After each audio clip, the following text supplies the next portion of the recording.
qui font partie de nos familles, pour qu'eux, ils puissent nous édifier. Et le pape Jean-Paul II, il a signé ce qu'on appelle l'inculturation, pour que nous puissions célébrer les messes avec nos saints. Mais vous allez voir dans les églises toujours, Laine, Clerc, Cis, Corneille, on invoque les saints de Rome. À chaque fois, on invoque les saints de Rome. Rome ne fait que s'enrichir. Non, on ne fait que faire quoi? S'appauvrir. Vous ne réfléchissez pas.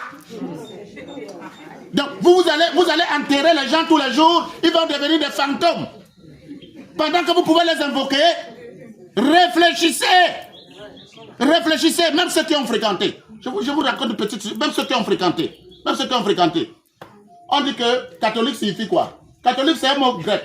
Catholikos. Qui signifie universel.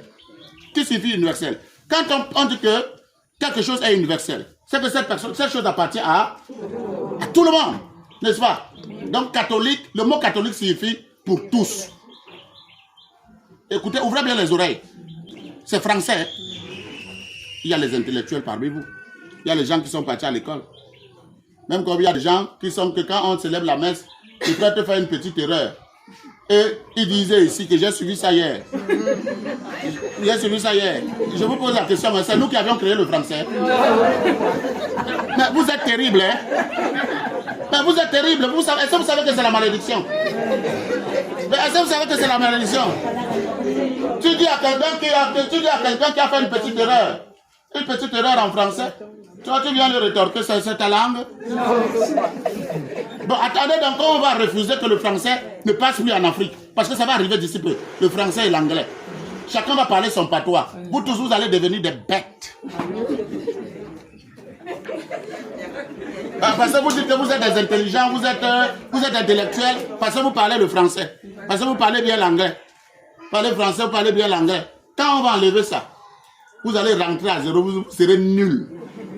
Et maintenant, ceux qui parlent bien leur patois, ils vont devenir quoi? Intellectuels.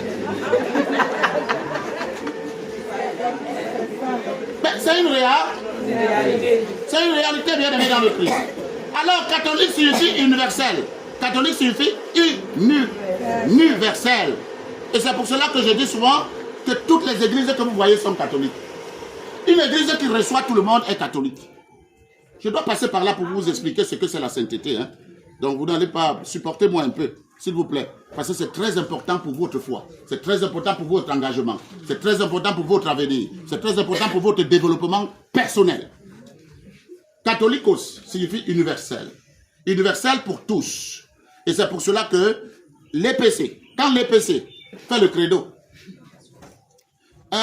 je crois à la Sainte Église quoi?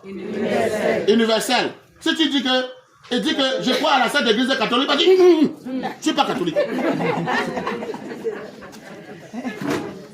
Et pourtant en français, catholique signifie quoi? Il ne sait pas qu'il est catholique, il est en train de dire qu'il est quoi? Catholique. Et si tu lui dis que, dis à la Sainte Église catholique, il va te dire non, je ne suis pas catholique. Quand les églises de réveil viennent, les églises de réveil, alors, ils ne comprennent rien, hein? C'est des malades, hein? Que Dieu ait pitié de toi, hein? Toi qui es dans les églises de réveil, hein? Que Dieu ait pitié de toi, parce que quand lui, il monte, il dit, les catholiques. Attends, il n'est même pas parti en profondeur pour comprendre ce que signifie quoi? Catholique. Un être humain en lui-même ne peut pas être catholique. Il n'y a que l'église qui peut être catholique. Si on dit que tu es catholique, tu ne vois pas que c'est que tu entres dans la mort. Catholique, ça veut dire universel pour tous. Si on dit que cette fille est catholique, hein, on t'a insulté. Hein. Attends, c'est moi qui ai créé le français. C'est que c'est des petites choses qui existent comme ça que vous ne comprenez pas parce que la spiritualité n'est pas avancée. Mais maintenant, observez très bien. À l'époque, toute l'église s'appelait l'église catholique apostolique. Il n'y avait pas de l'église catholique romaine, ni l'église catholique ceci. Mais toute l'église était universelle. Rome a décidé de s'appeler église catholique romaine. Ouvrez bien les oreilles. Ouvrez bien les oreilles. Est-ce qu'une église qui peut... Est-ce que quelque chose peut être universel et appartenir encore à quelqu'un? En français, ça se dit. Ça ne se comprend même pas, même dans les profondeurs philosophiques. Mais c'est parce que nous sommes incrédules. On ne pousse pas l'intelligence. Mais je vais vous dire une chose. Je vais vous dire une chose. C'est le second danger de l'Afrique. Ouvrez bien les oreilles. Si on ne se développe pas, tout ce qu'on est en train de faire là, on veut combattre les Français. Il n'y a pas seulement les Français.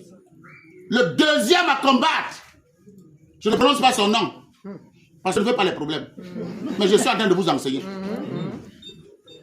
Celui qui a la réflexion poussée, fait quoi? Jésus dit que les comprenants comprennent. Moi, je ne prononce pas son nom. Mais je vous dis, il y a quelqu'un qui dit, vraiment, moi je ne fais pas n'importe quoi, moi je suis catholique romaine. Tu es catholique romaine, hein? Mais tu es camerounaise. Tu es camerounaise. Quand tu veux partir à Rome, on te donne le visa. Tu ne vois pas que c'est l'esclavage. Quand tu pries, tu dis à la Sainte Église catholique, tu ne vois pas que ton pays continue à rester pauvre. Tu pries pour un pays. Je vous rappelle que le Vatican, c'est un pays. Le Vatican, c'est un État. Et ouvrez bien les oreilles, le Vatican, c'est un État qui a cherché des plans comment faire pour dominer le monde. Et ce n'est pas une église comme les vraies églises du Christ. C'est une église diplomatique. Écoutez, diplomatique. C'est une église diplomatique. Parce que c'est les diplomates. Ouvrez bien les oreilles. Je n'ai rien contre l'église. Hein. Mais si nous, les Africains, on ne prêche pas nos frères pour qu'ils commencent à prier pour leur pays, pour qu'ils commencent à prier pour les évêques de leur pays, je préfère que tu pries pour Monseigneur Cléda. Je préfère que tu pries pour un évêque d'ici. Mais je ne préfère pas qu'on continue à prier pour l'Europe, qu'on continue à prier pour le Vatican, pour que le Vatican continue à s'enrichir pendant que nous sommes pauvres.